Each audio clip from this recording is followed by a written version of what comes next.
नमस्कार मित्रों, मैं डिजिटल क्लासेस में मैनेजर संघर्ष में आपका हार्दिक स्वागत करता हूं। मित्रों, आज हम आपको बताने वाले हैं जो क्लास 12th में एक चैप्टर है जिसे बोलते हैं समाकलन यानी इंटीग्रेशन। उसमें लोगों को बहुत डाउट रहते हैं कि सर इसमें प्लस सी क्यों आता है। ये क्वेश्चन लोग बहुत पूछते हैं, हमसे भी बहुत से लोगों ने पूछा कि सर किसी भी समाकलन का जो लास्ट में आंसर लिखते हैं तो उसमें प्लस सी क्यों जोड़ते हैं। सी मतलब कांस्टेंट, कांस्टेंट को क्यों जोड़ा जाता है, उसके पीछे क्या कारण है। तो चलिए आज हम बात करते हैं, ज़्यादा टाइम ना खराब करते हुए डायरेक्ट आपको लेके चलते हैं। तो एक छोटा सा वीडियो है, सभी लोग इसको बिना स्किप करे ध्यान से देखिएगा। जैसे आप लोगों को पहले एक चीज पता होनी चाहिए कि जो समाकलन और अवकलन जो होते हैं वो एक दूसरे के अपोजिट होते हैं। समाकलन और अवकलन जो होते हैं वो एक दूसरे के अपोजिट होते हैं। जैसे आपने देखा होगा कि अगर हम डिफरेंशिएशन करते हैं एक्स स्क्वायर का तो इसका जो आंसर होता है वो क्या होता है, 2x होता है। सबको पता होगा, बेसिक सी बात है। और अगर हम इस फंक्शन को पकड़े यानी कि 2x पकड़े, इंटीग्रेशन करते हैं 2x का और x के रिस्पेक्ट में, तो सबको मालूम होगा इसका आंसर कैसे निकलेगा। 2 कांस्टेंट माना जाएगा और इसका हम क्या करेंगे, अब डिफरेंस, तो इसका हम क्या करेंगे, अब इंटीग्रेशन करेंगे x के रिस्पेक्ट में, तो आंसर क्या हो जाएगा 2। और इस पे पावर जब 1 होती है तो फॉर्मूला होता है x की पावर n+1 अपॉन n+1। तो x की पावर n मतलब 1, तो 1 + 1 और बटे में जितना पावर उतना ही नीचे 1 + 1। तो इसे हल करेंगे 2 × x की पावर कितनी, 2/2, 2 से 2 कैंसिल आउट, तो आंसर क्या आ गया, x²। ध्यान से देखो, इसका भी आंसर x² और ये जो क्वेश्चन था वो भी क्या था, x²। यानी कि जब हमने अवकलन किया x² का तो 2x आया और जब हमने 2x का समाकलन किया तो x² आया। इसका मतलब ये है कि अवकलन और समाकलन जस्ट एक दूसरे के अपोजिट होते हैं। ये सभी लोगों को मालूम होगा। एक छोटी सी बात हमने आपको बस एक एग्जाम्पल के माध्यम से बताई है।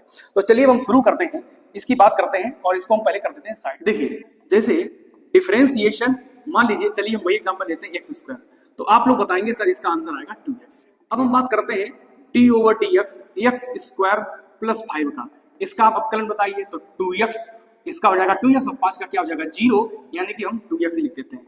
d/dx, अब हम पूछें आपसे कि x² + 10 का क्या होगा, तो आप बोलेंगे सर इसका भी 2x। अगर हम कहें कि d/dx x⁻² + n का क्या होगा, n मतलब कांस्टेंट, तो भी आप बोलेंगे 2x। इतनी बात उम्मीद करते हैं सभी लोगों को समझ में आई होगी, क्योंकि ये सब बेसिक सी बात है। अब हम बात करते हैं इसी के साथ ही साथ समाकलन की। कैसे, अब देखिए, इसका हम समाकलन करते हैं तो अब आप बोलेंगे 2x का समाकलन x के सापेक्ष करेंगे तो 2 आ जाएगा बाहर और x dx। अब x dx का आप सभी लोग जानते हैं, तो क्या हो जाएगा 2 और x का क्या हो जाएगा, तो 2 और x का क्या हो जाएगा, x² अपॉन 2, 2 से 2 खत्म, तो आंसर क्या आ गया, x²। इतनी बात सबको समझ में आई। चलिए अब हम करते हैं इस 2x का, तो सर आपने जब ऊपर 2x कर लिया है तो यहाँ भी 2x से लिखा, यानी इसका भी आंसर क्या आएगा, x²। इसका भी आंसर वही आएगा क्योंकि लिखा तो वही 2x दिया। इसका भी आंसर क्या आएगा, x²। यहाँ भी क्या लिखा है, यहाँ भी 2x लिखा है, इसका भी आंसर क्या आएगा, x²। मैंने अभी बताया था अवकलन समाकलन का उल्टा होता है या समाकलन अवकलन का उल्टा होता है, एक ही बात है। यानी कि अगर हम लोग अवकलन करते हैं x² का तो जो आंसर आता है ये 2x आया। अगर 2x का समाकलन करते हैं तो आंसर क्या आएगा, x² आना चाहिए। बात क्लियर है, वही आंसर आया है, दिख रहा है सभी लोगों को।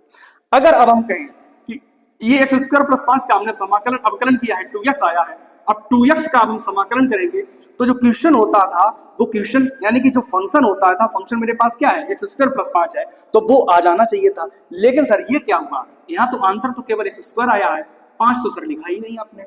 अब हमें क्या मालूम है, हमें तो यहाँ दिख रहा है इसलिए हम 5 लिख सकते हैं, लेकिन क्वेश्चन आपसे अगर ये कह दे 2x dx है तो आप लोग इसका जब अवकलन समाकलन करेंगे तो आंसर क्या लिखेंगे, x² लिखेंगे। आपको ये तो बता रहे हैं कि 5 है, 10 है, 20 है, n है या 100 है, कोई कांस्टेंट है वो तो बताया नहीं, तो आप लोग आंसर x² ही तो लिखेंगे। अच्छा, इसके बाद इस 2x का अगर हम समाकलन करेंगे, इस 2x का अगर हम समाकलन करेंगे तो आंसर क्या है, x²। लेकिन आंसर आना क्या चाहिए था, सर आंसर तो x² + 10 होना चाहिए था। क्यों, क्योंकि समाकलन आपने ही तो बताया कि समाकलन अवकलन का उल्टा होता है, तो समाकलन जो किया है तो आंसर अवकलन आना चाहिए था, जो कि नहीं आया है। अगर हम यहाँ देखें, यहाँ भी यानी कि मेरे पास विकल्प है भरने के लिए। अब यहाँ देखें, जब हमने ये 2x का समाकलन किया है इसका भी आंसर आया है, जबकि यहाँ पे क्वेश्चन क्या था, x² + x था, x² + n, सॉरी ये लिखा है। यहाँ भी क्या है, यहाँ भी कांस्टेंट, यानी कि कुछ नहीं भरा है। तो ये सर कहाँ जा रहे हैं ये कांस्टेंट, जबकि फंक्शन हमारा +5 + 10 + n, ये बहुत महत्व रखता है। क्योंकि अगर आप किसी भी संख्या को 10 मगर जोड़ देंगे या 20 जोड़ देंगे या घटा देंगे तो क्या इस पर कोई फर्क नहीं पड़ेगा, बहुत फर्क पड़ेगा। अगर आप 10 में 10 रुपए थे, अगर आपको 10 और देते हैं, कितने हो गए, 20, है ना कि, तो इसका मूल्य बहुत है, 10 रुपए या 100 रुपए या 1000 रुपए, 1 लाख भी हो सकता है कांस्टेंट। तो इस हिसाब से यहाँ कांस्टेंट सारे गायब हो रहे हैं अब हमें सर क्या पता होगा कि हम कौन सा कांस्टेंट जोड़े, 5 जोड़े कि 10 जोड़े कि n जोड़े कि 100 जोड़े।